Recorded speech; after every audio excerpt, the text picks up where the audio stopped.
Kita mulai Bu ya. Assalamualaikum warahmatullahi wabarakatuh. Bismillahirrahmanirrahim. Alhamdulillahirabbil alamin. Wa bihi nasta'inu ala umurid dunya waddin. Wassalatu wassalamu ala asyrafil anbiya'i wal mursalin. Sayyidina wa habibina wa syafi'ina wa qurrati ayunina wa maulana Muhammadin wa ala alihi wa ashabihi wa dzurriyyatihi ajma'in, amma ba'd. Asyhadu an la ilaha illallah wa asyhadu anna Muhammadar Rasulullah wa ufawwidu amri ilallah. Innallaha basirun bil ibad. Hasbiyallahu la ilaha illahu alaihi tawakkaltu wa huwa rabbul arsyil azim. Qala Allah Ta'ala fi kitabihil karim hikayatan an nabiyillahi Musa alaihi salam. Rabbi syrah li sadri wa yassir li amri wahlul 'uqdatam min lisani yafqahu qawli. Para asatidzah, para ibu-ibu sekalian, hafizoni wa hafizakunallah, bil khusus sahibatul bait Ibu Nani Winata dan segenap pengurus Majelis Ta'lim Sabilah, yang semoga pengurusnya dan jamaahnya selalu dalam naungan rahmat, barokah, perlindungan serta bimbingan Allah Subhanahu wa taala. Amin Allahumma amin insyaallah. Tentu saya doakan semoga kemuliaan ibu-ibu sekalian selalu dijaga dan ditingkatkan terus oleh Allah Subhanahu wa taala sebagai seorang muslimah, sebagai seorang istri, sebagai seorang ibu, dunia hingga syurga. Amin Allahumma amin insyaallah. Allahumma inna nas'aluka ilman nafi'a wa rizqan thayyiba wa amalan mutaqabbala wa fatahallahu lana futuhal arifin. Allahumma inna na'udzubika min ilmin la yanfa' wa amalin la yurfa' wa qalbin la yakhsha' wa du'a la yusma'. Allahumma ati anfusana taqwaha wa zakkiha anta khairu man zakkaha anta waliyuha wa maulaha. Amin Allahumma amin insyaallah. Masih melanjutkan kajian kita di kitab Hayatus Sahabiyat halaman 364. Qala al-muallif rahimahullahu taala wa nafa'ana bihi wa bi ulumihi fid dharain amin. Bismillahirrahmanirrahim.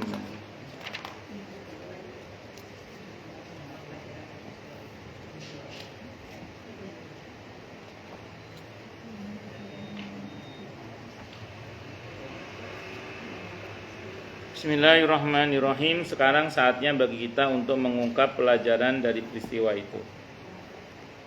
Yang pertama, perang Bani Mustaliq atau perang Muraisi'. Walaupun tidak memakan waktu lama dan dampaknya tidak berkepanjangan dari sisi pertempuran militer, akan tetapi terjadi berbagai peristiwa yang mengakibatkan kegelisahan dan keguncangan dalam masyarakat Islam, yang pada akhirnya mengungkapkan keburukan orang-orang munafik dan pensyariatan hukuman yang memberikan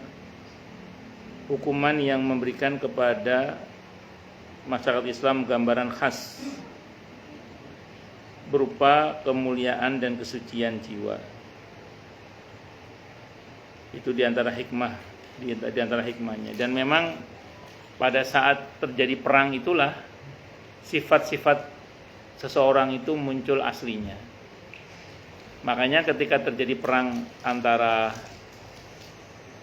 Israel dengan Hamas misalnya gitu ya, Zionis dengan Hamas, di situ muncul watak asli orang.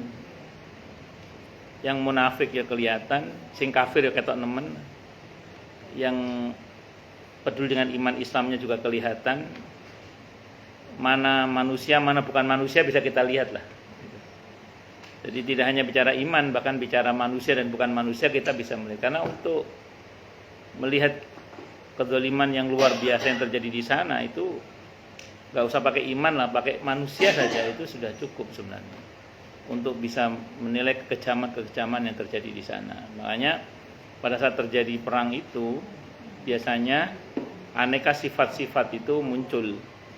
Nah, termasuk sifat-sifat kemunafikan. dari seseorang yang munafik, yang selama ini mereka sembunyikan karena mereka bermain di dua kaki, itu tampak semua kemudian, kelihatan semua. Itu seperti itu. Makanya kan diantara menguji seseorang baik atau tidak kan diajak safar. Karena safar itu kan kondisi yang tidak mudah. Disitulah watak asli seseorang itu keluar biasanya. Nah, jadi watak asli safar itu, sampai makna safar sendiri itu ada yang mengartikan menampakkan artinya. Itu seperti itu. Termasuk ketika seseorang itu diberi amanah harta misalnya. Nah, itu juga bagian dari untuk menguji baik atau tidak baiknya seseorang itu. Itu diantaranya. Di samping kondisi perang tadi ya, dalam kalau kondisi perang itu semua watak itu keluar semua. Asline wong ketok kabeh. Ada yang mengatakan begitu. Kemudian yang kedua, semua musuh Islam, baik dari kalangan Yahudi. Karena masalah saya tambahkan lagi ya. Karena gini, saya pernah sampaikan di sini mungkin ya, Nabi itu ketika di Mekah, permusuhannya itu, musuh dan tidak musuh itu jelas petanya. Karena orang Mekah itu orangnya apa adanya. Jadi A di mulut, ya A di hati. Itu orang Mekah. Bagi mereka melakukan kebohongan itu aib. Bagi orang-orang Mekah itu. Makanya mereka itu punya prinsip, lek seneng ya ketok, lek gak seneng ya ketok gitu. Orang tadi kalau seneng ya kelihatan, kalau nggak seneng ya kelihatan. Lah iya lek gak itu orang Mekah itu. Makanya Abu Jahal, Abu Lahab, Abu Gosok dan lain-lain itu kan ya kalau nggak seneng aja udah kelihatan, nggak ada pura-puranya gitu loh, nggak ada pura-puranya. Ya itu mereka itu. Sehingga Nabi itu ketika berhadapan dengan orang-orang Mekah itu petanya jelas, mana kawan, mana lawan. Nah begitu Nabi masuk ke wilayah Madinah, Yathrib saat itu namanya masih. Nabi berhadapan dengan satu masyarakat yang heterogen keyakinannya, suku bangsanya, macam-macam. Nah, di antara mereka itu ada yang punya tradisi, kalau ngomong itu senang muter-muter. Jadi kalau ngomong itu senang muter-muter, bulat kok entut. Ya kayak nyamuk. Bulat kalau ngomong itu. Jadi akhirnya itu kalau kata para ahli sejarah itu mengatakan, satu masyarakat yang ngomongnya bulat itu, muter-muter itu potensi munafiknya itu besar. Panjenengan yang pengalaman pernah kena tipu, coba direnungkan saja. Orang mau nipu itu mesti bulat. Pernah punya pengalaman ditipu ya. Itu kan orang mau nipu itu kadang ngomongnya nggak jelas, muter-muter nggak jelas itu loh. Nggak cetok welo-welo. Singkat kata singkat cerita, di Madinah itu ada orang yang seperti itu. Tokohnya namanya Abdullah bin Ubay bin Salul. Itu seperti itu. Singkat kata singkat cerita, disitulah Nabi pertama kali punya musuh yang susah dihadapi. Kenapa? Mau diperangi KTP-nya Islam, tidak diperangi, ini membuat pembusukan dari dalam. Dan mereka main dalam kepura-puraan. Makanya tidak sembarang orang, ya prinsipnya kita nggak tahu isi hati orang kan, kecuali dari gelagat-gelagat yang ditampakkan itu. Nah dalam kondisi perang itu, mereka yang dalam kepura-puraan itu ketahuan semua. Sing wedi ya wedi, sing nggak wani ya gak wani, sing ya kemonakawa sifat aneka tanda-tanda kemunafikan itu kelihatan semua. Nah kan diantara ciri orang munafik itu apa? Kalau perang dulu kan namanya Nabi itu kan masih menggagas berdirinya negara Madinah itu. Kalau mau perang kan butuh biaya. Ini patungan sahabat itu. Sekelas Utsman bin Affan radhiyallahu kalau bantu bisa sampai 4 miliar misalnya pada masa itu, kalau dihitung zaman sekarang. Pada masa itu ya itu udah keren pada saat itu wis. Pokoknya bisa sampai miliaran lah gampangan kalau kita bantu peperangan itu. Nah, orang munafik itu mereka kelihatan di situ nih. Wis gak bantu, terus komen gitu. Sudah gak bantu terus komen. Komennya itu jelek semua. Iya, yang nyumbangnya banyak ngomongnya apa? Hah, Riya itu. Nah, gitu. Riya jangan. Riya itu ya. Ngomong gitu. Padahal namanya bukan riya padahal. Yang nyumbangnya dikit dikomentari, "Halah gak ngefek." Nah, itu. Pokoknya dono benere wong. Enggak ada benernya orang. Tapi ya sahabat enggak peduli, cangkem elek kan biasa begitu. Cangkem elek itu ngomongannya memang jelek gitu. Makanya kan orang Jawa itu punya rumus nuruti omongi wong gak dadi wong. Jadi nuruti omongnya orang itu gak jadi orang. Maksudnya itu udahlah omongan orang yang kayak gitu gak usah digubris gitu. Kecuali memang orang yang tulus menasihati kita. Dan biasanya orang kayak gitu kan orang yang gak banyak bicara kan biasanya justru kan. Orang yang tulus mengingatkan kita, itu perlu kita dengar. Tapi kalau miskomen es bapak ngomong-ngomong apa, mama nggak ada, sini. Mama ke dapur. Lanjut nih. Yang kedua, semua musuh Islam baik kalangan Yahudi, baik dari kalangan Yahudi munafik maupun musyrikin, itu mengetahui secara pasti bahwa penyebab kemenangan Islam bukanlah keunggulan material, banyaknya senjata, tentara atau jumlah, tetapi penyebabnya adalah sikap mereka yang berpegang teguh kepada Islam, mempraktekkan akhlaknya dan berkomitmen memegang tali Allah yang kuat. Di surah Ali Imran ayat 101 Allah berfirman, barang siapa yang berpegang teguh kepada Allah, maka sungguhnya dia telah diberi petunjuk menuju jalan yang lurus. Dan memang dalam beberapa kali peperangan itu jumlah kaum muslimin selalu lebih sedikit. Tidak boleh dikata hampir tidak pernah lah muslimin lebih besar jumlahnya itu. Itu seolah-olah Allah ingin mau menegaskan bahwa kemenangan kaum muslimin ini ya karena pertolongan Allah, disebabkan mereka berpegang teguh pada ajaran agamanya. Saya mungkin pernah sampaikan di sini rumus ya. Sependek yang saya pelajari dan yang saya pahami juga. Muslimin sebagai pribadi, sebagai keluarga besar atau masyarakat kaum muslimin, itu dalam catatan sejarah dimenangkan oleh Allah karena sabar dan bertawakal hanya kepada Allah. Saya ulang, karena sabar dan bertawakal hanya kepada Allah. Itu sejarah mencatat. Nah, ketika muslimin tidak lagi bersabar dan atau muslimin tidak lagi bertawakal hanya kepada Allah, saat itu juga muslimin kalah, walaupun di tengah-tengah mereka ada Rasulullah Muhammad sallallahu alaihi wasallam. Mana contohnya Ustadz? Sejarah mencatat di perang Uhud misalnya. Di perang Uhud itu kalau kita pelajari secara sunatullah, itu kekalahan kaum muslimin sababiannya adalah karena pasukan pemanah yang ada di Bukit Roma itu tidak bersabar menanti perintah atau aba-aba Rasulullah Muhammad sallallahu alaihi wasallam. Kalah di perang Uhud. Yang kemarin saya kutip ayatnya surah Ali Imran ayat 140 itu ya, wa tilkal ayyamu nudawiluha bainan nas. Inilah hari-hari di mana kejayaan dan kejatuhan itu dipergilirkan oleh Allah. Satu. Yang kedua, dan sabar itu bukan diam ya. Sabar itu bisa menahan diri. Jadi kalau ibu ada masalah bukan berarti diam. Bicara, tapi bicaranya terkendali gitu loh.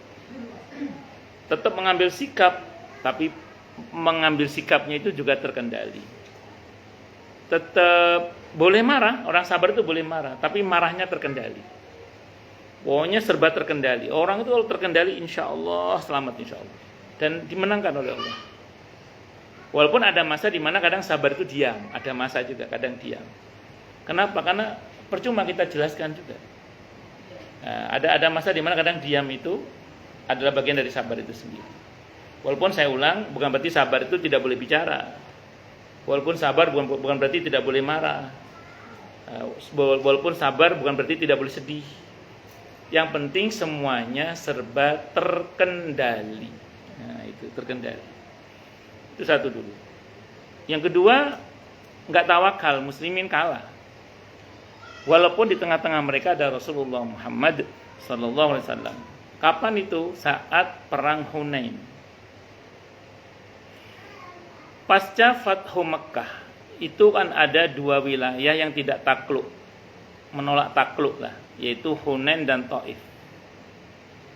Karena dua wilayah ini belum takluk, Nabi bergerak untuk menaklukkan Hunain terlebih dahulu. Nabi membawa pasukan 12.000 pasukan, jumlah yang cukup besar saat itu, dan itu jarang itu, jumlah segitu itu jarang. Kali itu 12.000 pasukan.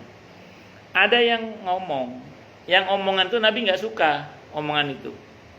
Itu diabadikan oleh Allah, itu sangat pentingnya nih di surah At-Taubah ayat 25-26. Allah abadikan di surah At-Taubah ayat 25-26. Baca dulu ayatnya. Baca terjemahannya dulu. Nanti biar ngerti penjelasan saya nanti insyaallah. Monggo. Nggih. Sungguh Allah telah menolong kamu mukminin di banyak medan perang. Dan ingatlah perang Hunain ketika jumlahmu yang besar itu membanggakan kamu. Tetapi jumlah yang banyak itu sama sekali tidak berguna bagimu. Dan bumi yang luas itu terasa sempit bagimu. Kemudian kamu berbalik ke belakang dan lari tunggang langgang. Terus. Kemudian Allah menurunkan ketenangan kepada Rasulnya dan kepada orang-orang yang beriman. Dan Dia menurunkan bala tentara atau para malaikat yang tidak terlihat olehmu. Dan Dia menimpakan azab kepada orang-orang kafir. Itulah balasan bagi orang-orang kafir. Baik.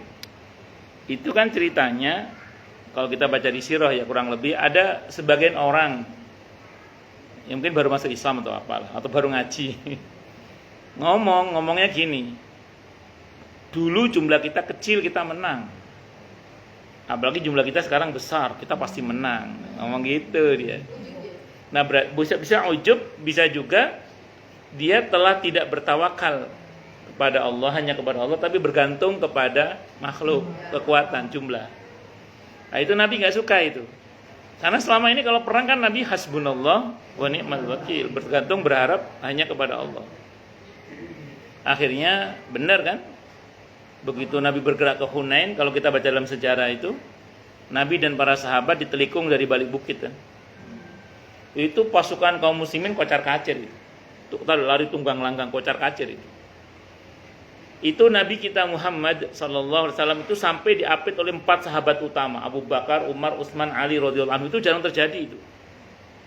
4 sahabat utama mengapit Rasulullah Muhammad sallallahu alaihi wasallam di perang Hunain, dan saya ulang itu jarang terjadi. Yang memegang kendaraannya Nabi saat itu, yang memegang kendali kendaraan Nabi adalah sahabat Abbas, pamannya. Itu sahabat Abbas, suaranya lantang beliau itu, meneriakkan ingatan para sahabat akan baiat para sahabat kepada Rasulullah Muhammad SAW. Disitulah para sahabat tersadar dan tobat. Begitu tobat, kembali bertawakal hanya kepada Allah, keadaan dibalik tadi. Ayat 26-nya itu, dibalik keadaan, muslimin menang. Nah, makanya saya ulang sekali lagi ya, kita ini sebagai pribadi, sebagai keluarga kecil, keluarga besar, komunitas kaum muslimin, kalau ingin menang, menghadapi siapapun atau menghadapi apapun, pegang baik-baik itu. Bersabar dan bertawakal hanya kepada Allah. Bahwa kemudian kita berproses, silahkan, karena itu sunnatullah namanya. Nabi itu walaupun bertawakal tetap pakai baju besi beliau. Pakai pedang diasah, tetap berstrategi, bermusyawarah Nabi. Dalam kehidupan sehari-hari kita, ya kita tetap berusaha. Tapi hati bergantung, berharap hanya kepada Allah. Ke dokter silahkan, sebagai bentuk usaha kan. Datang ke ahlinya silahkan. Menemui beberapa kolega, teman-teman silahkan. Tapi hati tetap sama Allah gitu. Bertawakal hanya kepada Allah. Kalau saya pernah, mungkin urutannya kalau saya pernah, yang saya lakukan itu gini, ya Allah, pun saya betul-betul nggak sanggup, karena memang hakikatnya hamba bisa kan engkau pisahkan ya Allah. Hamba serahkan semuanya kepadamu ya Allah.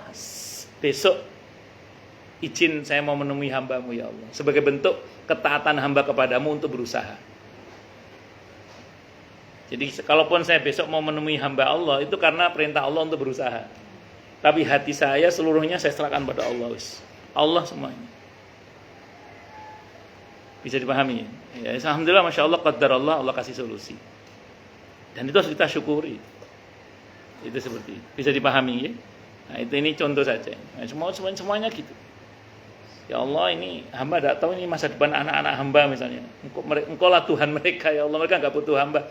Mereka butuh Engkau ya Allah sebagai Tuhannya. Hamba serahkan semuanya padamu ya Allah. Tolong. Nah, gitu. Adapun kita berproses, wanti-wanti sama anak-anak agar rukun, agar saling menghadiahi supaya rukun. Karena kiatnya sahabat Anas bin Malik radhiyallahu anhu supaya anak-anaknya rukun itu diperintah untuk saling menghadiahi.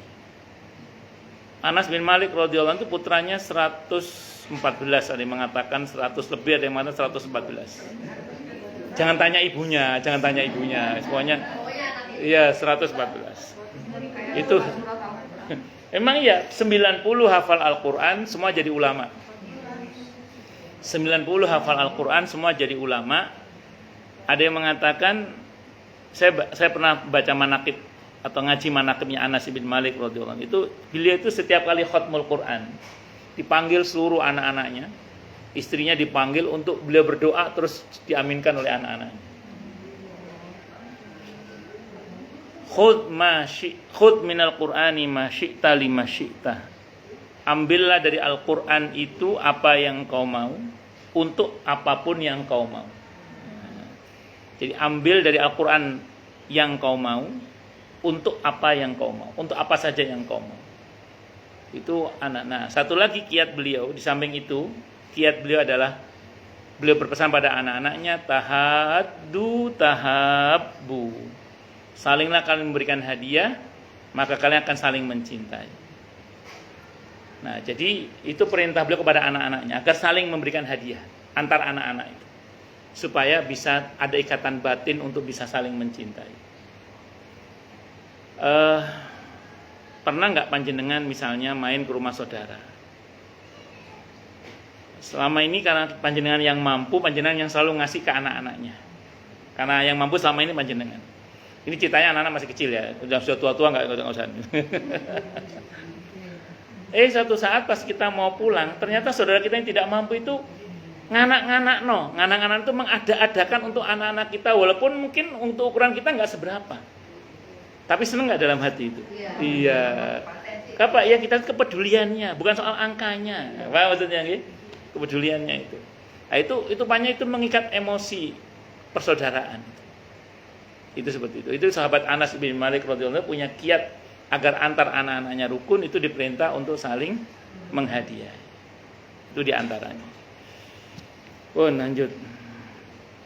Sabar dan bertawakal hanya kepada Allah. Yaitu siapapun yang kita hadapi, insya Allah kita dimenangkan oleh Allah.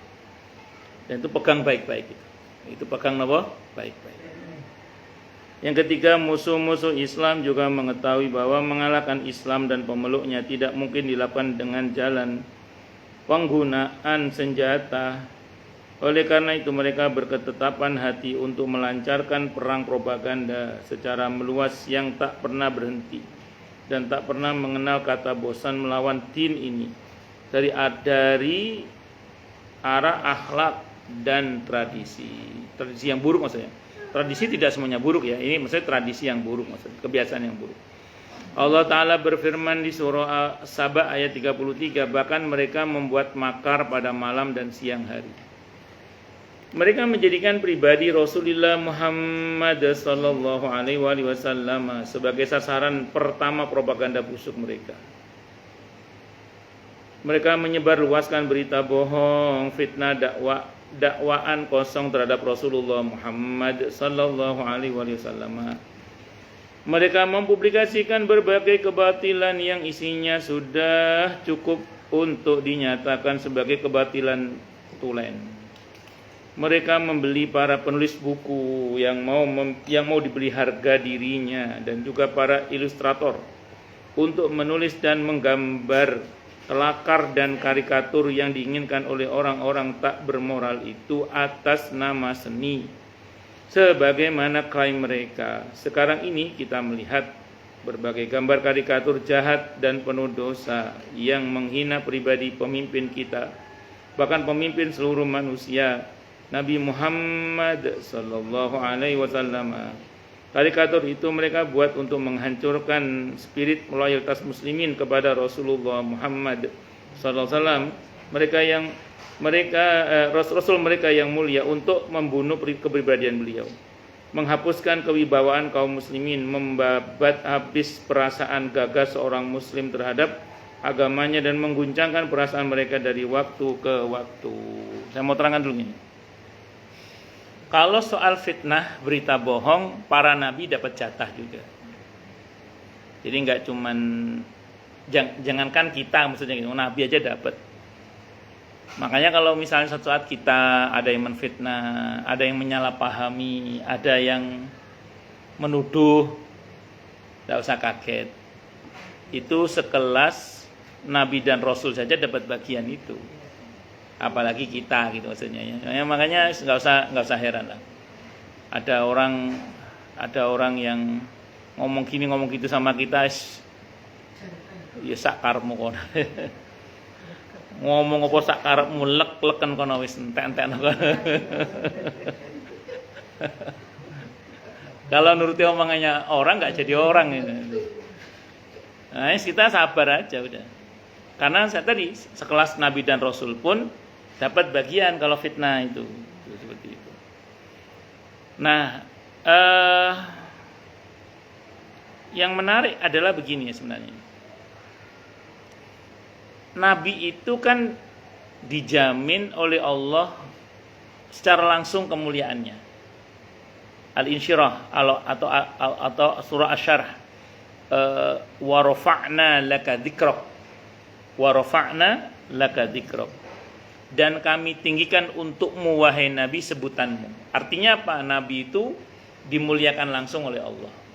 Nah, karena Nabi ini dimuliakan langsung oleh Allah, aneka upaya untuk menjatuhkan Nabi kita Muhammad sallallahu alaihi wasallam itu tidak akan pernah berhasil.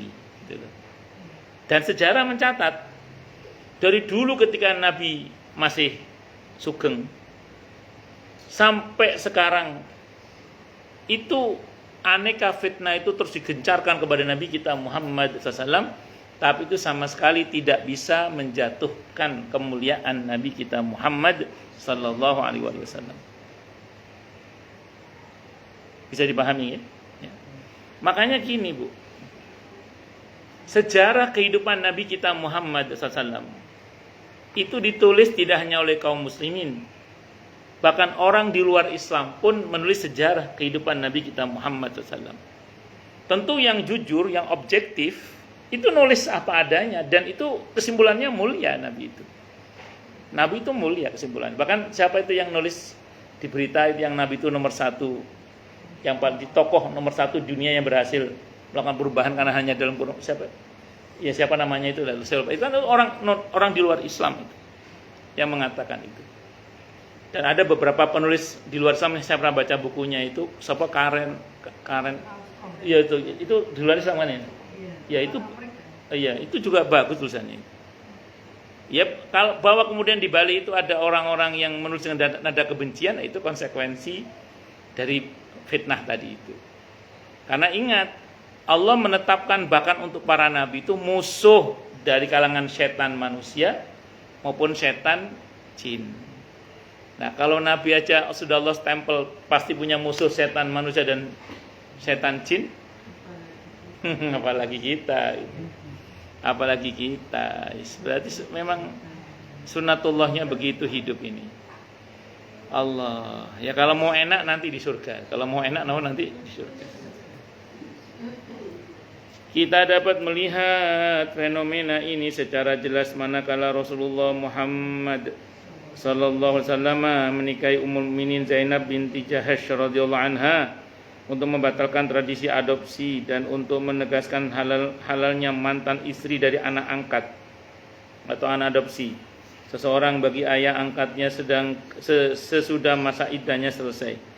Ini jelas bertentangan dengan adat bangsa Arab. Orang Arab yang menganggap bahwa anak angkat itu menempati kedudukan anak kandung dan meyakini bahwa seseorang diharamkan menikahi mantan istri anak angkatnya.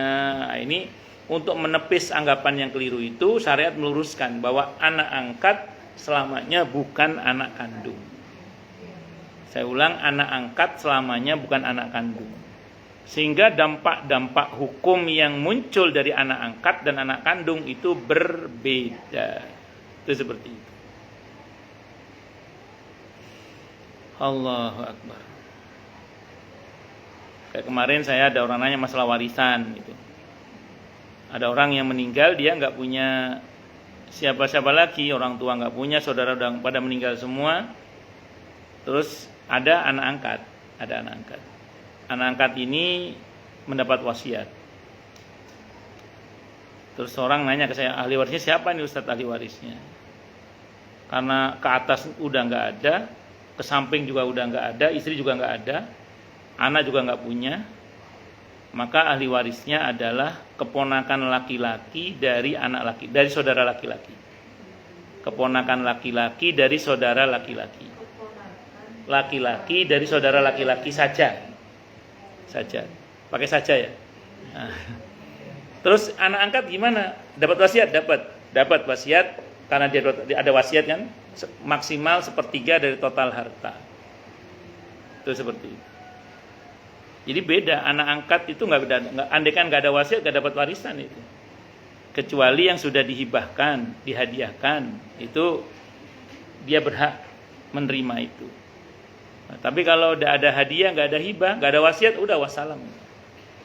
Tinggal kebaikan saudara-saudara angkatnya aja. Kalau saudara angkatnya mau ngasih ya. Tapi saudara angkat kan nggak ada. Adanya keponakan-keponakan laki-laki dari saudara laki-laki. Ya itu nanti yang akan dapat bagian waris. Kalau dia memberi, alhamdulillah. Cuman anak angkatnya juga meninggal akhirnya. Meninggal, tapi meninggalkan wasiat agar hartanya dibagi kepada keponakannya seluruhnya. Wasiat. Itu kalau urutan warisnya tetap nggak bisa kecuali 1/3 dari total harta, karena sisanya menjadi ahli waris anak angkat itu sendiri. Anak angkat kalau punya ahli waris kan dia berhak ahli waris itu juga. Allahu Akbar. Terus kemudian yang harus kita lakukan untuk menghadapi makar busuk dan rencana jahat ini adalah berpegang teguh kepada Allah Subhanahu wa taala dan menggigit dengan gigi geraham kita sunnah Nabi kita Muhammad sallallahu alaihi wasallam yang terpercaya dan asar sahabat beliau yang bercahaya, serta menyandang senjata berupa ilmu yang bermanfaat, menepis syubhat dan rekayasa yang enggak jelas itu, lalu bangkit melawan musuh dan menolak berita bohong yang mereka sebarkan.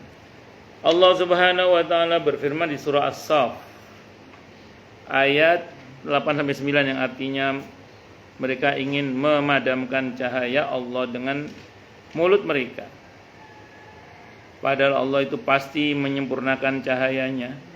Walaupun orang-orang kafir itu membencinya, Dialah yang mengutus Rasulnya dengan petunjuk dan din hak untuk memenangkan di atas seluruh din yang ada. Walaupun orang-orang musyrik itu membencinya. Jadi kalau disederhanakan terhadap berita-berita yang gak jelas itu kita harus berhati-hati. Makanya kalau baca itu harus dikonfirmasi. Kita harus mau mengkonfirmasi kepada sumber yang bisa dipercaya. Sambil contoh gini, kita nggak usah ngomong nabi dulu Kita ngomong tentang seseorang aja misalnya. Misalnya ada berita tentang Bu Ira, sengketa atau sindikat bimbel tantir, nggak tahu.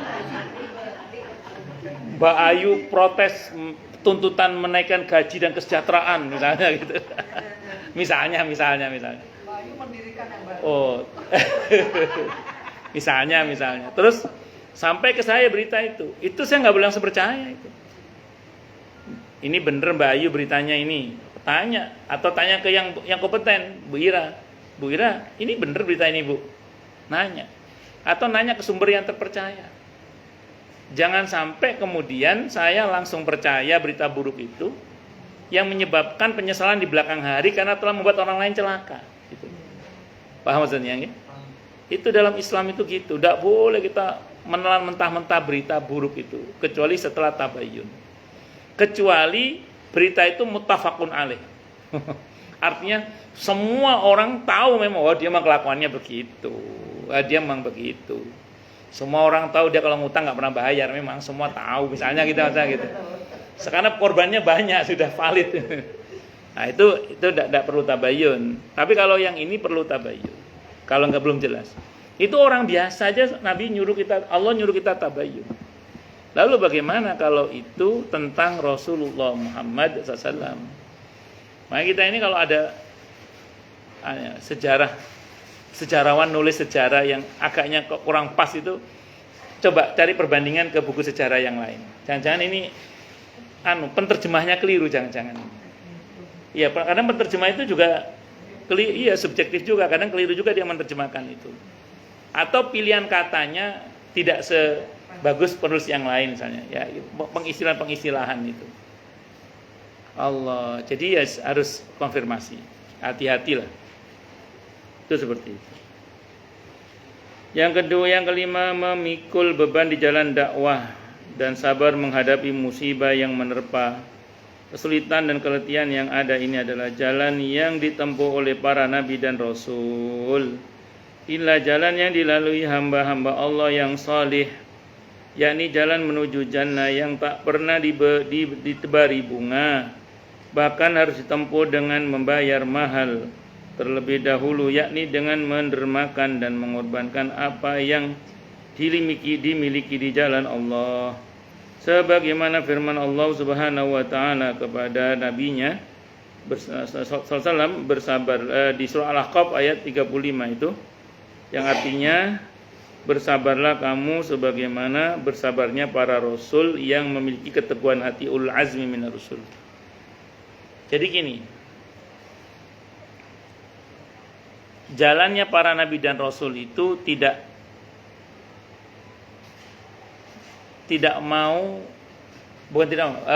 bersedia untuk berlelah-lelah di dalam menyebarkan dan mendakwahkan agama Allah dengan segala konsekuensinya, termasuk disalahpahami itu. Karena menyuarakan kebenaran itu bukan tanpa risiko. Luqman, dalam surah Luqman itu ketika ngomong ke putranya, ketika dawuh ke putranya itu, ketika menyuruh beramar ma'ruf, menyuruh kebaikan, itu beliau datar masih. Tapi begitu Luqman mengatakan kepada putranya untuk bernahi mungkar, mencegah kemungkaran, itu ditambah oleh beliau dengan kata-kata wasbir ala ma asabak, dan bersabarlah kamu dengan risiko yang menimpa kamu dari nahi mungkar itu. Karena kalau amar ma'ruf itu cenderung lebih ringan. Ayo salat. Ayo kita ngeluarin zakat, ayo kita berbagi, ayo. Itu gampang itu. Hampir tanpa risiko lah itu, hampir tanpa risiko itu. Tapi kalau jangan judi loh. Judi kon tak kaplok loh ya, misalnya gitu misalnya. Ayo jangan khalwat. Ayo sama. Itu pasti menuai. Ini uang rakyat loh, jangan diambil. Loh Pak, kan kita juga rakyat. Oh iya, kita rakyat juga ya sekarang. Misal. Nah ini misalnya. Artinya menyuarakan kebenaran dalam konteks nahi mungkar itu nggak mudah. Pasti ada resikonya. Ya termasuk dibenci. Iya betul. Itu seperti itu. Makanya orang berdakwah itu yang seneng ya banyak, yang benci ya ono tidak kalah banyaknya. Bahkan tidak jarang sebagian mereka itu menuai kecaman-kecaman atau ancaman-ancaman dan macam-macam. Allah. Tapi jangan terus gini. Kata Pak Ustadz kemarin nahi mungkar ada resikonya. Loh kita nggak berhitung lagi, enggak. Semua ada strateginya juga. Makanya kan Nabi itu kan ngasih keringanan. Kalau punya power, cegah dengan tangan. Jenengan Pak Lurah, jenengan Pak Camat, Pak Bupati, Gubernur, Menteri misalnya gitu. Kata terus pokoknya sampai itu kalau mau mencegah, jangan cuma menghimbau, buat aturan. Wes ra oleh terbit iki. Enggak boleh beroperasi. Tak tutup kan. Itu kalau punya kekuasaan. Kalau nggak punya kekuasaan, dengan lisan dinasehati, dihimbau, diingatkan bahaya-bahaya bahaya-bahaya pelangi lah, kan ada bahaya pelangi itu. Nah, ini bahayanya misalnya macam-macam. Kita terangkan. Hati-hati loh, takut azab Allah turun. Itu pakai nasihat. Kadang dengan nasihat pun ada sebenarnya yang tidak cukup punya nyali ya. Makanya terakhir dengan hati. Terakhir dengan hati. Pertama ingkari. Kita tidak setuju dengan perbuatan mungkar itu, baru kita doakan. Semoga diberi hidayah, dihentikan kezalimannya dan seterusnya. Untungnya untuk nahi mungkar itu ada kelas-kelasnya itu untungnya. Kalau nggak ada itu Mbak, kita ini remek semua ini. Makanya tetap harus dihitung juga berarti kan. Mengukur kemampuan juga. Ustadz kata Nabi, nahnu nu'maru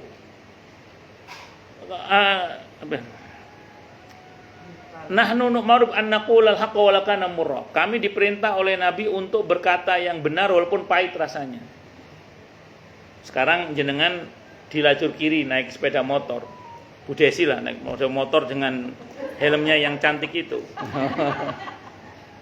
Saya nggak boleh ngomong orangnya cantik, bahaya. Jadi helmnya saya yang cantik.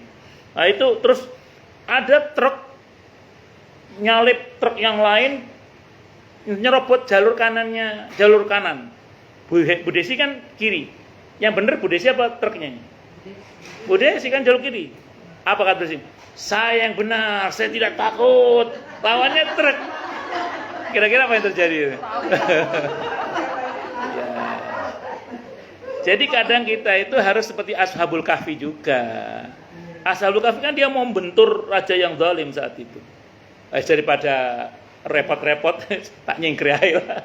Itu menghindar untuk menjaga agamanya dan keyakinannya. Pas banget tuh contohnya dia kadang begitu.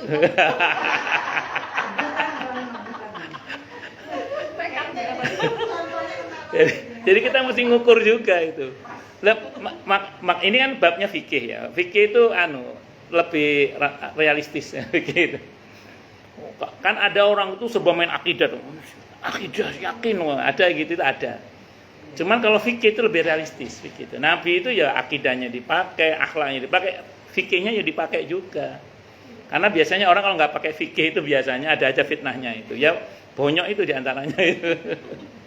Jadi semua harus dihitung juga. Ya lebih realistis. Jadi memang kebanyakan orang-orang fikih itu betul-betul realistis. Realnya dihitung betul gitu.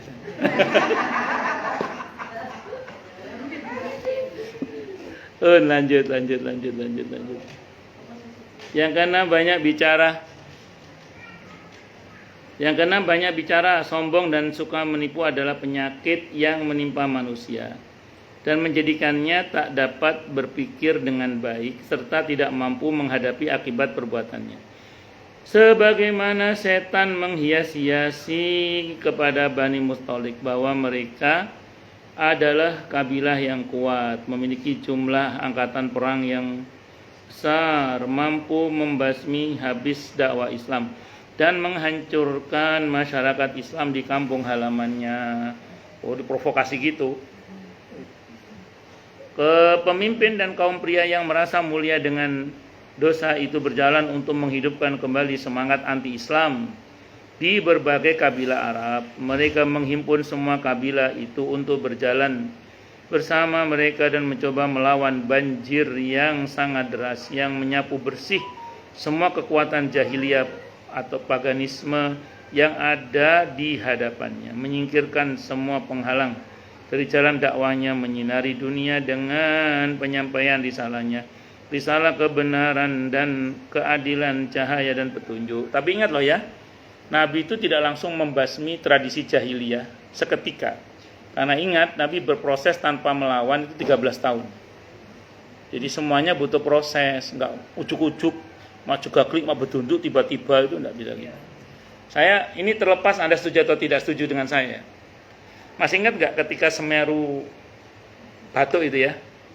Terus ada orang bikin konten atau bener apa enggak itu? Dia menemukan di daerah Tengger, Lumajang. Daerah saya itu Lumajang itu. Tengger itu memang daerah Hindu itu. Itu ada orang bikin pura-pura kecil, ada sajen-sajen. Di konten tuh dia menendang-nendang, wah ini syirik.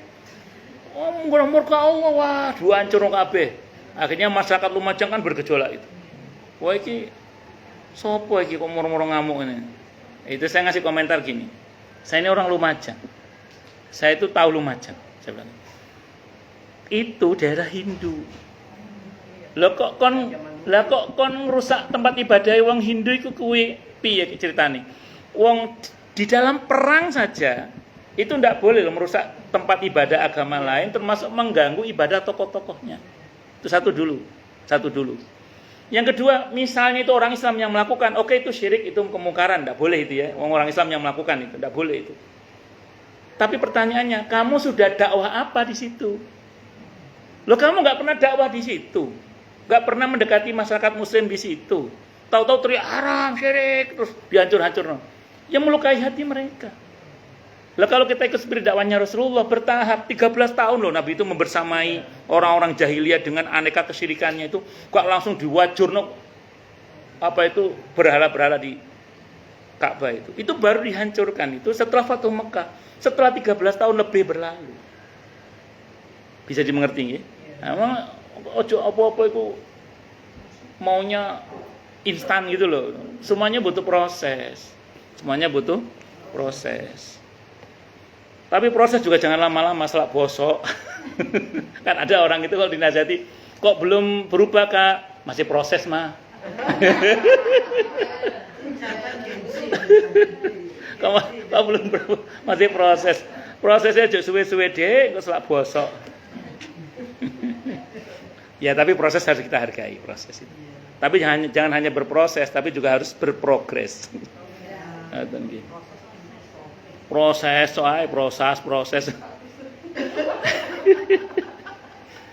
Sepanjang sejarah para pengintai, pendengki dan pendendam berusaha untuk membumi hanguskan Islam dan merobohkannya serta memusnahkan negerinya.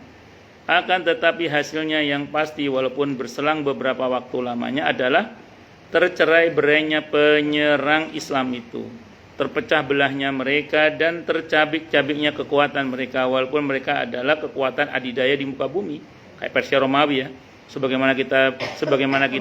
Bagaimana kita bisa lupa terhadap pasukan salib dan tentara Tartar, itu kan kekuatan yang luar biasa. Golongan Syiah Qaramito yang panglima mereka mencabut Hajar Aswad ini kelompok sesat, kaum sufinya Syiah namanya Qaramito, dan berperanglah segolongan orang di Baitul Atiq, rumah yang kuno Ka'bah. Lalu dia berseru dengan suara keras yang melengking tinggi, di mana burung ababil, di mana batu-batu sijil dan di mana batu-batu dari sijil. Itu adalah fitnah yang besar. Kemudian Allah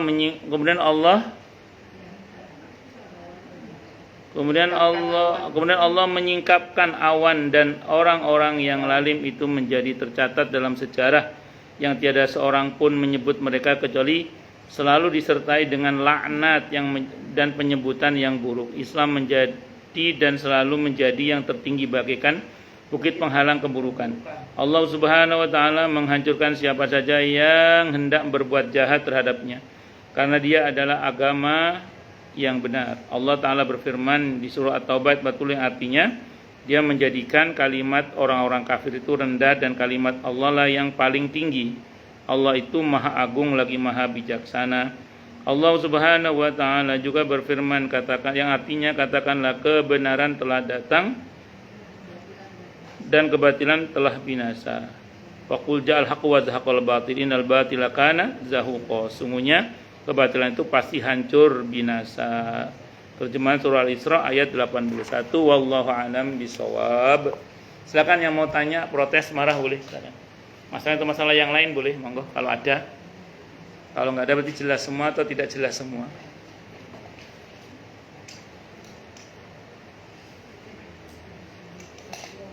Jelas semua nggih.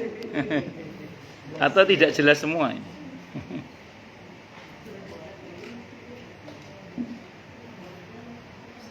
Nggih, monggo. Terus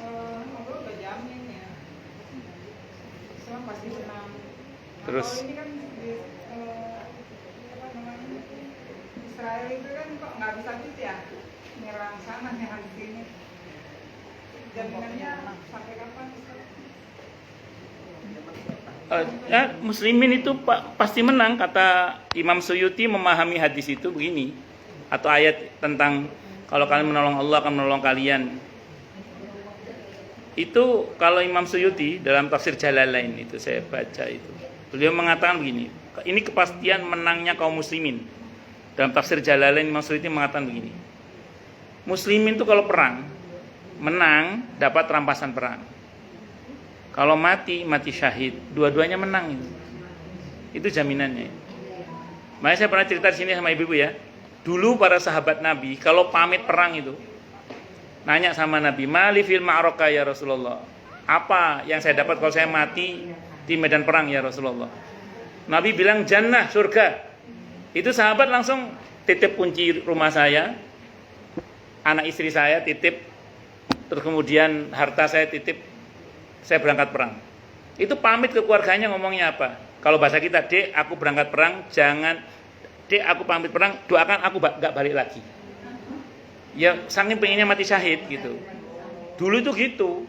Makanya kata Imam Suyuti, perang menang dapat rampasan perang, mati syahid. Nah begini Bu, apa yang kita lihat di Palestina sana itu, oke lah, itu memang penderitaan yang patut kita bersedih. Karena kalau kita nggak sedih, bukan manusia kita. Karena itu saudara kita.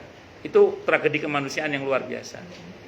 Tapi kalau kita bicara hakikat, ini sisi akidahnya ya, yang patut kita ketahui maksud saya. Itu menyedihkan bagi kita, tapi belum tentu bagi yang meninggal itu sendiri. Bagi muslimin yang syahid di sana itu, justru setelah kematiannya itu dia lebih bahagia. Karena gini, kematian itu secara umum itu musibah bagi yang ditinggal. Tapi belum tentu bagi yang meninggal. Karena orang setelah meninggal itu pilihannya cuma dua. Kalau tidak lebih bahagia, lebih sengsara. Udah dua itu pilihannya.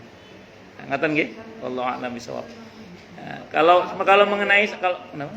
Orang Arab itu nggak ada yang bela. Ya wis, Allah langsung yang bela insyaallah. Jadi gini, dengan cara-cara Allah sendiri. Dan satu hal yang Bu ketahui, mental mereka nggak sama dengan kita loh Bu. Mereka itu dari dulu ditawari ngungsi sampai sekarang nggak ngungsi Bu. Yang nawar itu negara-negara Eropa loh. Saya nonton beritanya saat itu. Muslimnya, non muslimnya, cilik gede, nom tuwek, lanang wedok, non gelem ngungsi. Karena mereka nggak ada yang takut mati Bu. Nggak takut mati itu mahal loh Bu. Kita ada bom yang meledak di Kuningan tuh traumanya bisa sebulan lebih nggak berani lewat situ. Iya benar. Iya. Sementara mereka hari ini perang, besok gencatan senjata, normal kembali seperti biasa. Kuat-kuat mentalnya itu dengan izin Allah. Itu apa kalau bukan pertolongan Allah? Kalau ibu melihat mereka menangis, itu karena siapa yang nggak nangis hari itu keluarganya meninggal. Tapi mereka nangis hanya hari itu, tapi tidak untuk setelahnya. Itu yang di foto-foto itu nangis terus, mereka difoto Bu. Kalau kehidupan sehari mereka nangis hanya hari itu saja. Besok guys nggak nangis maneng wis. Biasa maneng. Ya siapa sih nggak nangis, anaknya mati, anaknya syahid, suaminya syahid, istrinya syahidah. Ya mesti nangis. Tapi hari itu aja difoto, jepret. Seolah-olah mereka menderita, padahal mereka itu ya bahwa memang itu menyakitkan iya, dan kita harus punya empati terhadap itu. Kita harus kasihan, harus itu, karena itu bagian dari iman kan, kita ulas itu. Kita bisa apa? Bantu yang bisa kita lakukan, walaupun itu hanya doa misalnya gitu ya, atau keberpihakan kita. Jangan malah jadi Yahudi pesek kan. Jadi itu intinya ngaten nggih. Kalau ibu nanya sampai kapan, ada seorang saya ditanya, yang nanya itu Ustaz Abdul Somad itu dalam ceramahnya.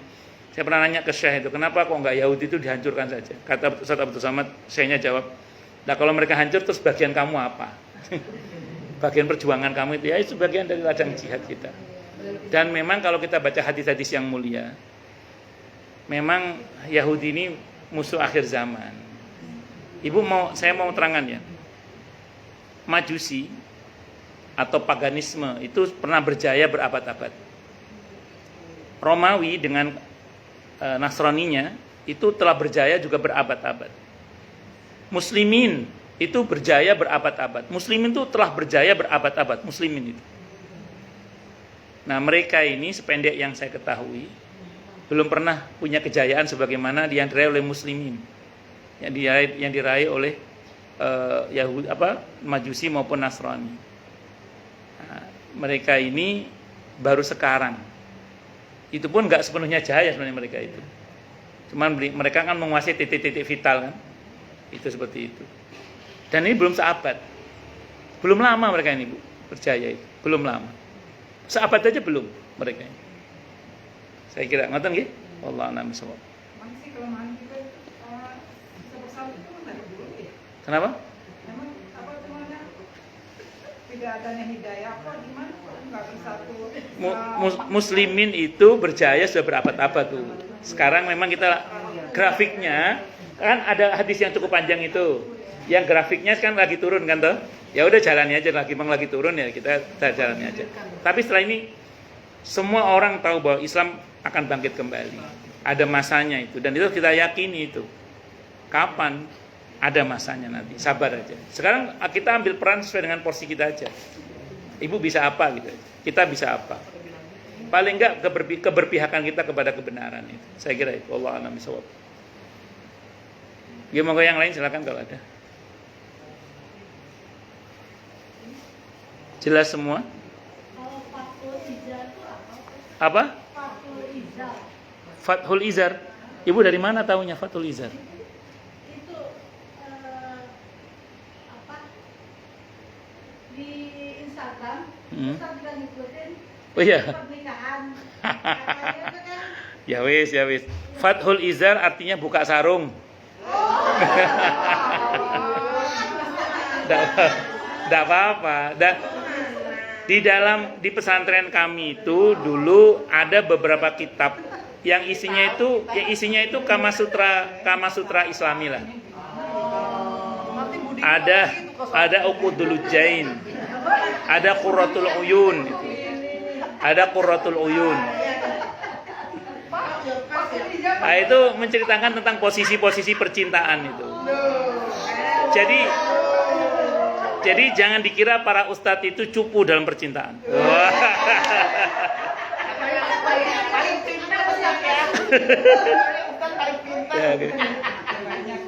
Jangan dikira kalau ada seorang santri yang hanya pakai sarung itu dikira cupu. Kalau sudah dilepas sarungnya, kelar dandanan lo.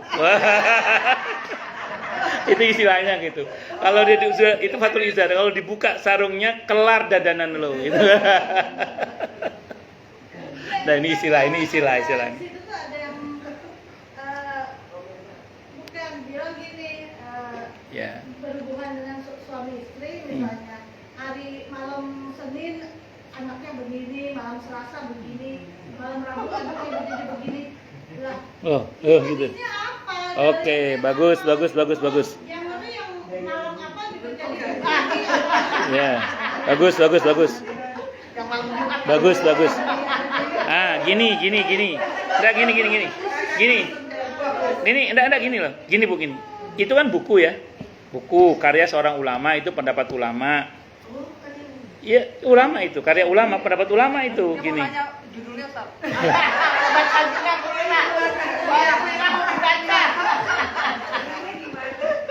Itu kita boleh sepakat, boleh tidak sepakat. Nah, saya pribadi baca itu. Termasuk udah boleh di malam hari raya gitu tuh, udah boleh tuh. Oh. Aku Rioyo pengen ayo nyapa. Nah, gini Bu, gini. Itu kan pendapat. Pendapat itu kita boleh sepakat, boleh tidak sepakat. Kalau tadi ibu merasa ini kok ada dasarnya kok. Malah kalau dalam Islam kan itu baik kapan saja. Terus selama itu tidak di saat yang diharamkan, seperti misalnya saat puasa di bulan Ramadan, atau di saat istri lagi haid, nifas, atau dan udah pakai rumus yang itu aja. Saya pribadi untuk yang hari-hari itu saya termasuk yang mengabaikan. Pengen yo piye maneh mosok esuk wasela gak pengen maneh. Ayo bismillah. Yang penting apa? Doanya. Ya kan doanya itu yang penting itu. Menginikan hari tertentu gitu. Jadi kan padahal kan Ya kita tinggal nggak sepakat. Gini. Yang namanya buku itu kan bisa benar bisa salah. Kalau ibu merasa tidak ada dasar nggak usah diikuti itu aja. Tinggal nggak sepakat dan nggak usah mencela ulamanya juga. Karena ada beberapa orang Oh ini nggak usah. Jadi kalau saya baca itu, jadi memang ada, tapi saya mohon maaf saya termasuk yang nggak setuju. Masih termasuk yang harinya bebas, itu. Selama tidak pada hari. Tapi yang penting doanya. Yang penting doa. Jangan bersedih. Kayaknya Maria duluan. Seneng banget dia. Ayo beli bareng sama. Oke, monggo. Jangan Bu Ira, jangan baca lu. Yang penting doanya, yang penting doanya aja. Ada aja. Monggo yang lain silakan. Cukup nggih? Kita tutup dengan hamdalah. Alhamdulillahirabbil alamin. Semoga kajian kita bisa bermanfaat mubarakah fid dini wad dunya wal akhirah untuk kita, keluarga kita dan seluruh umat Islam semuanya, dan mudah-mudahan kita semua dijadikan oleh Allah sebagai orang-orang yang sukses dunia akhirat, selamat dunia akhirat, bahagia dunia akhirat, dan dipermudah urusan kita oleh Allah fid dini wad dunya wal akhirah. Semoga Allah limpahkan hidayah selalu untuk kita, semoga Allah tingkatkan selalu hidayah untuk kita, dan semoga Allah berikan hidayah untuk siapapun yang melihat kita. Subhanakallahumma bihamdika asyhadu an la ilaha illa anta astaghfiruka wa atubu ilaik. Sallallahu alaihi Muhammad wa ala alihi wasallam. Saya mohon maaf. Wassalamualaikum warahmatullahi wabarakatuh.